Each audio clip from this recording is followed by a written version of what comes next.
Namaskar, Namaste. I am Mahamaya Sittar from Kolkata, West Bengal. I do Kantha for last 35 years and still I am a student and I am 63 running. I was born and brought up in Shillong. I came here in Kolkata in the year of 1984. And I was thinking of doing something, and after my marriage I thought why I not try making kanthas. So that way I started making kantha, and people around me, my neighbors, they used to appreciate my craft, and that way I started. আমি ছোটবেলায় মাকে দেখেছি নকশি কাঁথা করতে। ওটা অনেকটা আমার কাছে এখন গল্পের মতো, হয়তো লিখতে বসলে আমি লিখতেও পারি। ওটা অনেকটা ফেয়ারি টেলের মতো আমার কাছে। তখন তো আর অত সোশ্যাল কিছুই ছিল না, টেলিভিশন ছিল না, কিছুই ছিল না। ওইগুলোই আমাদের কাছে অনেকটা রূপকথার মতো। নকশি কাঁথাটা এখনো আমার কাছে একটা রূপকথা। আমি নিজেও যেটা করি, করতে করতে মনে হয় যে আমি কোথাও একটা হারিয়ে যাচ্ছি, কিছু একটা জিনিস করলাম, আমার মনে হয় এটা আমি করলাম। তো এই যে একটা নিজেকে হারিয়ে ফেলা নিজের একটা কাজের মধ্যে, এটা যে কি অনুভূতি দেয় সেটা বোধহয় যারা করেন তারাই বুঝতে পারবেন। আমি কতটা বোঝাতে পারলাম জানি না। আমার কাছে নকশি কাঁথা সেই রকম রূপকথার রাজ্যে চলে যাওয়া।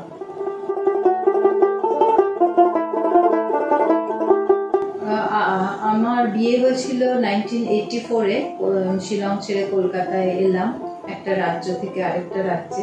আমার অবস্থাটা তখন জল ছাড়া মাছের মতো। যাই হোক, আস্তে আস্তে যখন কাজটা আরম্ভ করলাম, সবাই বেশ আশেপাশে পাড়ায় যারা দেখছে বা আত্মীয় স্বজন যারা দেখছেন সবাই বলছেন খুব সুন্দর কাজ। এটা করতে করতে করতে করতে আমার মনে হলো যে, বা অনেকে বললো যে তুমি এই জিনিসটাকে নিয়ে এক্সিবিশন করো, তাহলে আরো অনেক লোকজন দেখতে পাবেন। ওই করতে করতে হয়ে গেল, অনেকগুলো জিনিস জমলো। তারপরে যখন আমি ফার্স্ট এক্সিবিশন করলাম, ওটা ছিল কলকাতায় গোল পার্ক বলে একটা জায়গা, সেখানে নারী সেবা সংঘ সে একটা আছে সোসাইটি, সেখানে একটা প্রত্যেক বছর মেয়েদের কাজকর্ম নিয়ে এক্সিবিশন হয়, করতে আরম্ভ করলাম। তো সেখানে লোকজন খুব পছন্দ করলেন, দেখলেন, ভালো লাগলো ওদের। সেটা আমার একটা দারুণ ইন্সপিরেশন ছিল এবং সেটার আমার দরকারও ছিল। আমি নিজেও বুঝে উঠতে পারছিলাম না ঠিক কি করছি, ভালো করছি কিনা। তো সেটা আমাকে বেশ একটা পথ দেখালো, আমার বেশ ভালো লাগলো। সেভাবে আস্তে আস্তে এক পা করে এগোলো। এই কাঁথাটাই বোধহয় আমাকে বাঁচিয়ে রেখেছে, আমাকে ইন্সপায়ার করে। আর তার জন্য আমাকে অনেক দাম দিতে হয়, ভীষণ পরিশ্রম করতে হয়। তা এরকম করে করে চলছি আর ভবিষ্যতেও আশা করি এটাই আমার, যতদিন বাঁচবো কাঁথা নিয়ে থাকবো।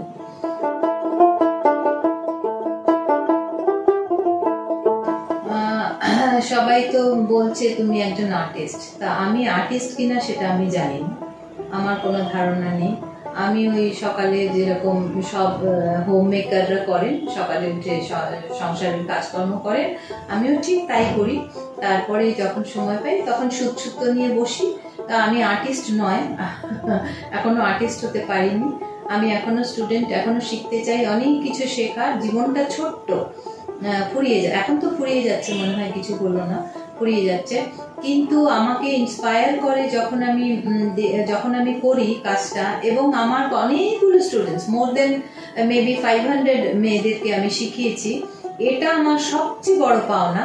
এবং তারা অনেকে আবার স্টেট অ্যাওয়ার্ড পেয়েছে, কেউ ন্যাশনাল অ্যাওয়ার্ডের জন্য তৈরি হচ্ছে। তাদের কাজ দেখে সবাই যখন মুগ্ধ হয়, ওটার উপরে পাওনা কিছু কোনো আর্টিস্টের হতে পারে না, এটা হতেই পারে না।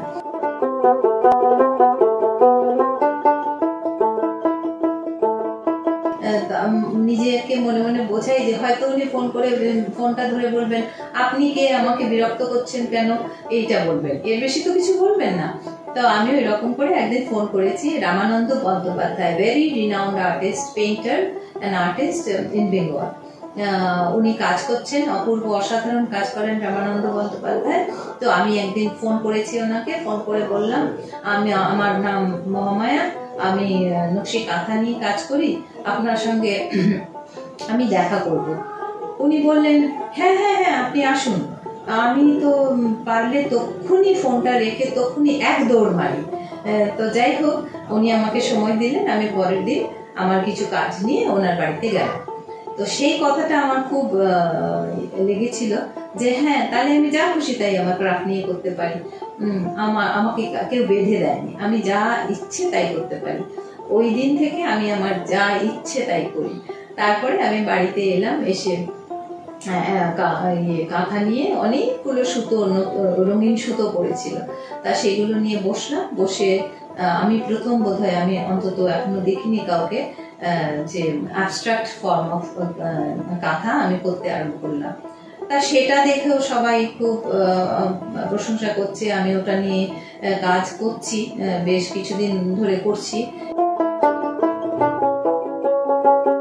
কাঁথার অরিজিনটা ঠিক জানা যায় না, কবে কখন ওটা আরম্ভ হয়েছিল, তবে 500 বছর আগে একটা উল্লেখ পাওয়া যায়। 500 বছর আগে কোনো একটা বই লেখা হয়েছিল, আর শ্রী চৈতন্য মহাপ্রভুকে তার মা একটা নকশি কাঁথা পাঠিয়েছিলেন। উনি নবদ্বীপে born brought up, Mahaprabhu Nimai Chaitanya, তিনি নবদ্বীপে জন্ম হয়েছিল, উনি পুরীতে গেছিলেন ওনার সাধনার জন্য। সেখানে তার মা সচী দেবী একটা নকশি কাঁথা পাঠিয়েছিলেন, যেটা এখনো মন্দিরে রাখা আছে। তো সেইটা প্রথম উল্লেখ পাওয়া যায় শ্রী চৈতন্য চরিতামৃত বইতে। কাঁথা, নকশি কাঁথাটা আসলে তো আনডিভাইডেড বেঙ্গলে হতো, এখন আফটার ডিভিশন নাও আমরা আছি পশ্চিমবঙ্গে, ওই দিকটা হলো পূর্ববঙ্গ অথবা বাংলাদেশ। তো আনডিভাইডেড বেঙ্গলের ক্রাফট ছিল নকশি কাঁথা। এখন পূর্ববঙ্গেও হয়, বাংলাদেশে তো হয়ই কাঁথা, আর পশ্চিমবঙ্গে যেটা হয় বেশি হয় বোলপুরে, শান্তিনিকেতনে, নবদ্বীপেও হয়, নদিয়াতেও হয়, কম হয়, বেশি হয় বোলপুরে। কিন্তু এবং চিরকাল এটা মেয়েদের শিল্প ছিল, ছেলেদের ওখানে কিছু ছিল না, এখনো তাই। ছেলেরা হয়তো এখন ড্রয়িং করেন অথবা সেটাকে মার্কেটিং করার একটা দায়িত্ব ছেলেদের থেকে থাকে, কিন্তু শিল্প ব্যাপারটা মেয়েদের তখনও ছিল, এখনো তাই। আমার এতদিনের অভিজ্ঞতায় বলবো, আমি কোনো রকম হেল্প ফ্যামিলি থেকে পাইনি, বরং উল্টোটাই পেয়েছি, যে তুমি এটা করছো কেন, এটা কি দরকার করার। আমার মনে হয় এটা বলা দরকার, কারণ আমরা বেশিরভাগ মেয়েরাই সাপোর্ট মা বাপের কাছ থেকেও এবং শ্বশুরবাড়ির থেকেও সে পাই, যে আমাদের প্রফেশনের জন্য সেটা খুব কম এখন হচ্ছে। আমার মেয়ে পেয়েছে আমার কাছ থেকে, এটার জন্য বোধহয় সময় দরকার, ভাবনা দরকার, সেটা আমাদের সময় ছিল না। তো এইটা আমাকে খুব কষ্ট করে একটা জায়গায় পৌঁছতে হয়েছে। এটা নিয়ে একটা যদি বই লিখি তাহলে একটা বড় বই হবে, যে তো সেটা আমার একটা ইয়ে ছিল। কিন্তু এখন আমার মনে হয় যে ওটা বোধহয় আমি মেয়ে বলে ফেলেছি, ছেলেরা পারতো না।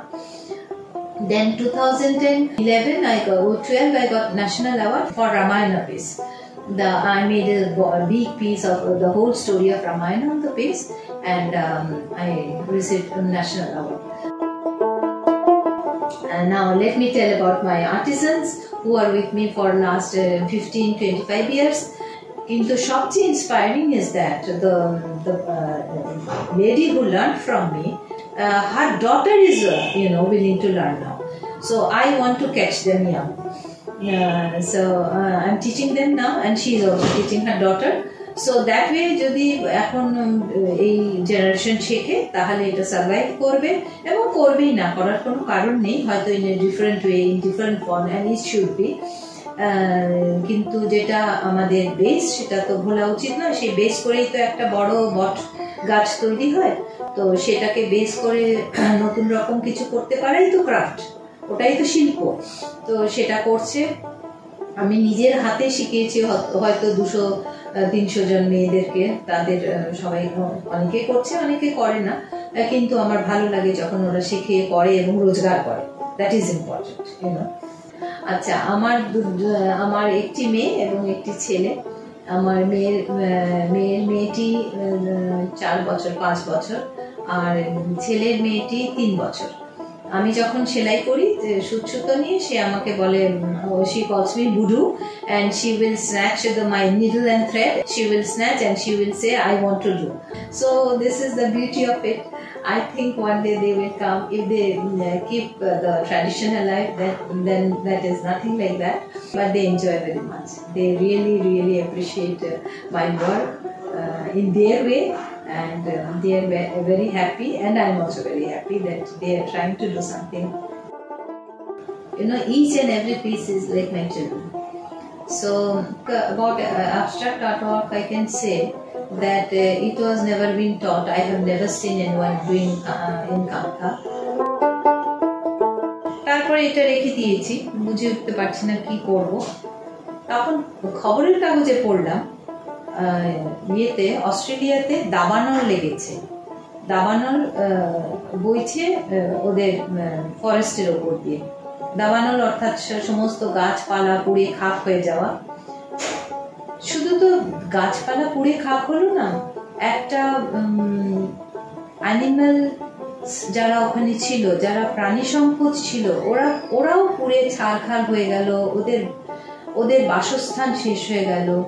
তখন আমি এই পোড়া কাঠ দেখানোর চেষ্টা করেছি, পোড়া জঙ্গল চেষ্টা করেছি আবছা করে, যে ওদের বাসস্থান হারিয়ে গেল।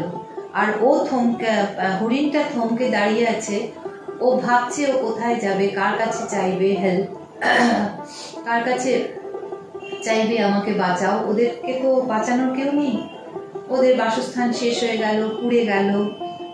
এই ভাবনাটাকে আমি এইভাবে চেষ্টা করলাম।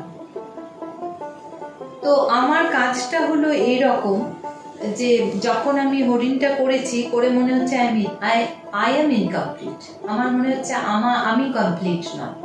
Then when I finished this part with abstract form, then only I was thinking, I was looking at it and I thought, oh, এটাই তো আমি চেয়েছিলাম, and I am complete. তো আমার মনে হয় প্রত্যেক আর্টিসান, এনি ক্রাফট, সেটা অ্যাক্টিং হতে পারে, ডান্সিং হতে পারে, আমাদের মতো স্টিচিং হতে পারে, এনি ক্রাফট যারা করছেন, তারা হয়তো পৌঁছতে চাইছেন একটা জায়গায় যেখানে সে তাকে নিজেকে খুঁজে পাচ্ছে, নিজেকে উপলব্ধি করছে, আমি কেন করছি, কি করছি। এই যে একটা নিজেকে পাওয়া, নিজেকে আবিষ্কার করা, এটাই ক্রাফট, এটাই আর্ট, এটাই একটা আর্টিস্ট বোধহয় সারা জীবন ধরে খোঁজে।